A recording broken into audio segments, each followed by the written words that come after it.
Okay, let's take a look at this periodic table. This is what it looks like.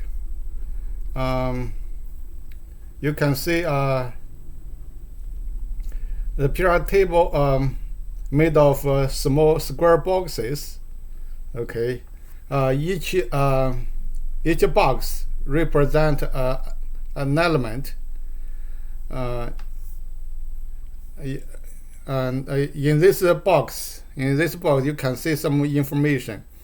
Okay, the first is the letters. Okay, those letters are elemental symbols. Okay, uh, above the letter, above the symbols, the number. Okay, this number is called atomic number.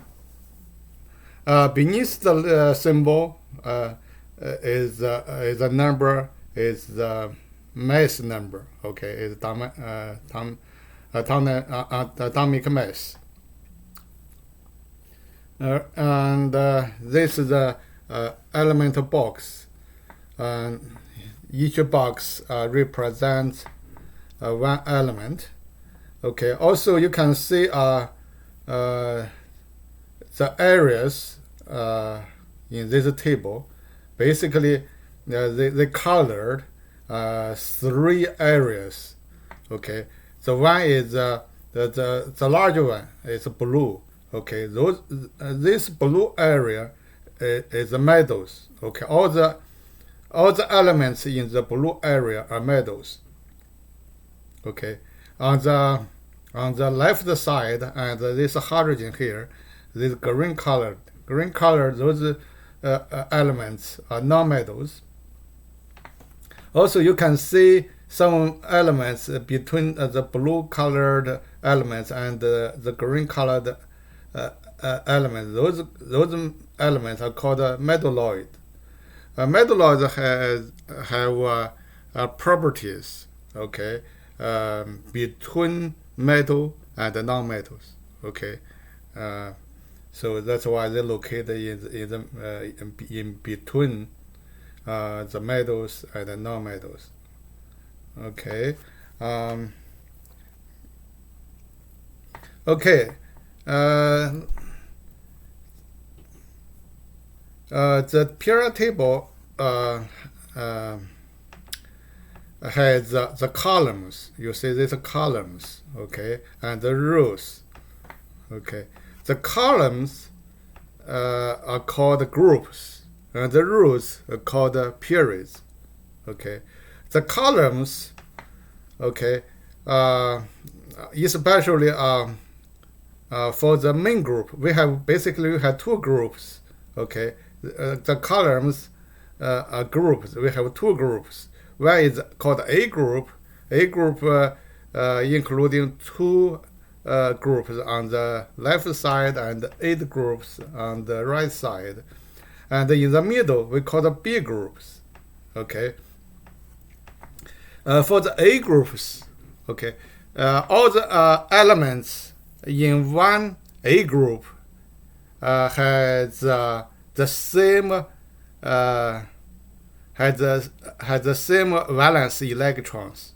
Okay, that's why the elements in the same A group have similar chemical properties and similar electronic properties. All right. The B group, okay, B group those elements in B group are transitional metals. Okay, they transitional metals. Okay, also you can see some transition metals below the main body of the periodic table here. Okay, those transition metals is from here. It's make it enlarged from here. La, Lu, Ac, Lr. Okay. Those metals are called inner transitional metals. Okay, located here.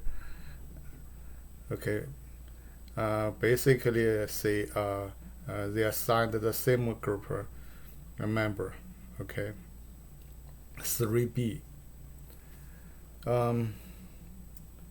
That's the groups. The periods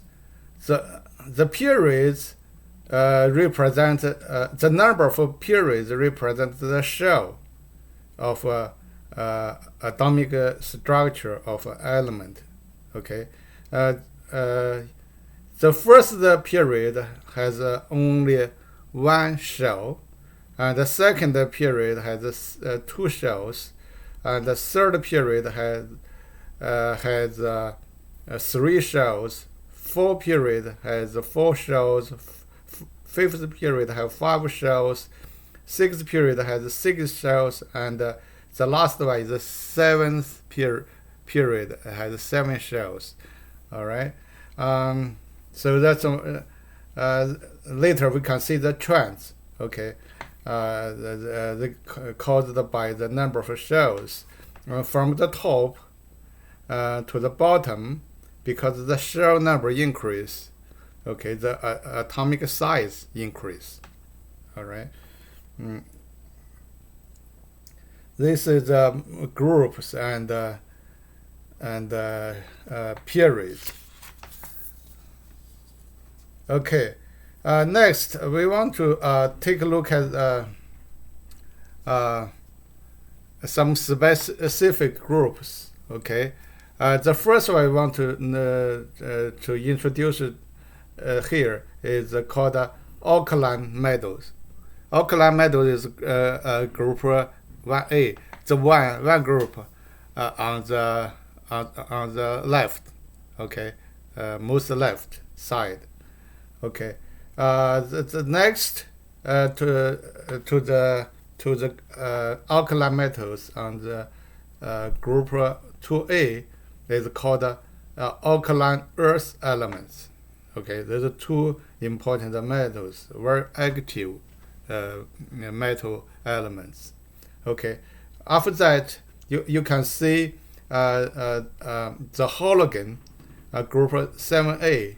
Halogen 7A, halogen elements are very active nonmetals. Okay, they include fluorine, chlorine, bromine, and iodine. Okay, actually, those elements in nature exist as a form of two atoms. Okay, and F2, chlorine 2, and bromine 2, and iodine 2, and fluorine and chlorine are gases, and bromine are liquid, and iodine is solid.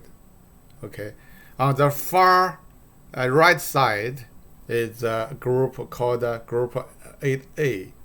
Those elements, the noble gases, those gases are very stable. Basically, those elements have no chemical activities. Okay.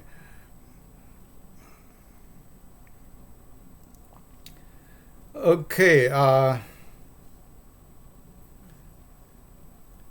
Let's take a look at this 7 rule one more time. And okay, in each rule, the elements, okay, from the left to the right increase atomic number by 1. Okay, after one period ends, and the next period, and the first element from the next period also increase atomic number by 1. Okay, the periodic number represents as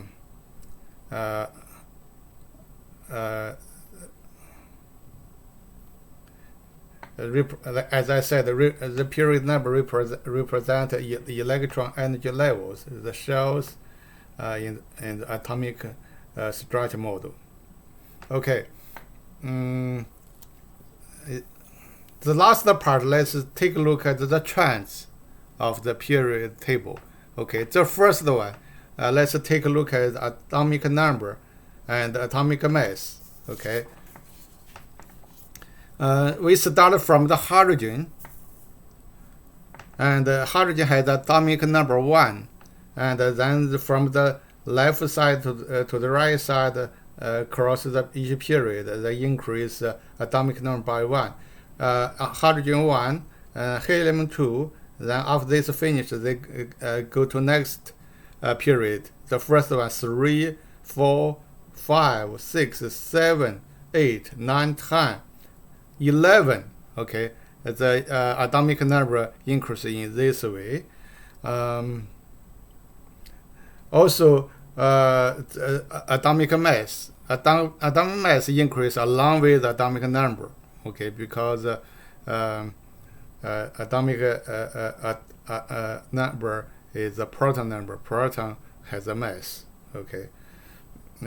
Also, they go this way across the period from the left to the right, or from the top to the bottom. The atomic mass increase. Okay. But the size, atomic size is different. Although atomic mass increase from the left to the right across the period, but the size decrease. Because all these elements on the same period has a same level energy, has the same shell. So, but the proton number different. The proton number, when the proton number get higher on the right side, and the attraction between proton nucleus and the electron is bigger. So they make this more the atom smaller. Okay, that's why the decrease from the left to right, from the left to the right. Okay, but the increase. But the increase from the top to the bottom. Okay, the reason for that is because the shell number increase. Okay, the bigger and the bigger. Okay, when the shell number increase. Okay, next chart we want to see ionization energy. Ionization energy increase across the period from the left to the right. Okay, increase because when the proton number increase, okay, they have the strong attraction to the electrons. Okay, energy, so they require more energy to remove the electrons.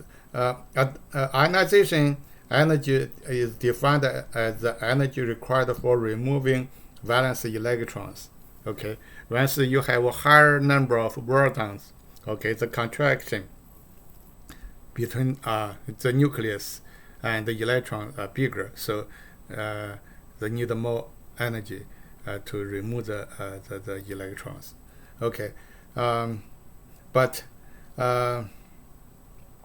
from the bottom from the top to the bottom, the decrease. Okay. The ionization energy decrease because the shell number getting bigger. So that means that the size getting bigger. The valence electron has a larger distance from the nucleus. Okay, so that's why they require less energy to remove those electrons. Okay. Next term we call this electronegativities. Okay, electronegatitivity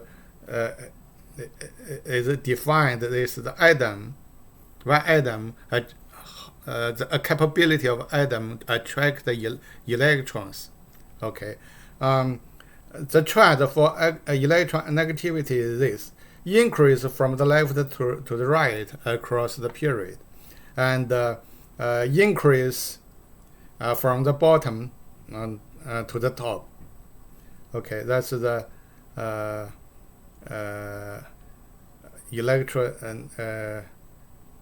negativity. All right, that's the last part of the trends. Okay, you can see from the periodic table. All right.